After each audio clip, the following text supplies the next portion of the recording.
ഇപ്പം ഞാനുള്ളത് റെയിൽവേ സ്റ്റേഷനിലാണ്. വിശക്കുന്നത് കൊണ്ട് രാത്രി ഇപ്പോൾ പുറത്തിറങ്ങിയതാണ്. അപ്പോൾ ഏതെങ്കിലും നല്ല ഒരു ഹോട്ടലിൽ കയറും.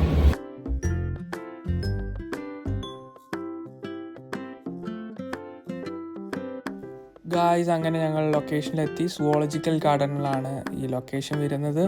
ഒട്ടുമിക്ക ബെർലിൻ ഉള്ള എല്ലാവർക്കും അറിയാവുന്ന കാര്യമാണ് സുവോളജിക്കൽ ഗാർഡൻ.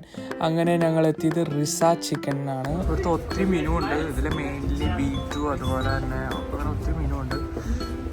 ഗായ്സ്, അങ്ങനെ അറ്റ് ലാസ്റ്റ് ഞങ്ങൾ ക്യൂ നിന്ന് ഫുഡ് മേടിച്ചു. ഗായ്സ്, ഞാൻ അങ്ങനെ ഇവിടെ വീഡിയോ എടുക്കുന്നത് കണ്ട് അവർ വീഡിയോ എടുക്കാൻ പാടില്ല എന്ന് പറഞ്ഞു. ഫുഡ് അടിപൊളിയായിരുന്നു. പ്രത്യേകിച്ച് ആ മയോണൈസാണ് എടുത്ത് പറയേണ്ടത്. അടിപൊളി മയോണൈസ് ആയിരുന്നു. എന്തായാലും നിങ്ങളെല്ലാവരും മസ്റ്റ് ട്രൈ ചെയ്യേണ്ട കാര്യമാണ്. ഗൈസ്, നിങ്ങളെല്ലാവരും മസ്റ്റായിട്ട് ട്രൈ ചെയ്യണം. അപ്പോൾ അടുത്ത വീഡിയോ കാണാം. ബൈ.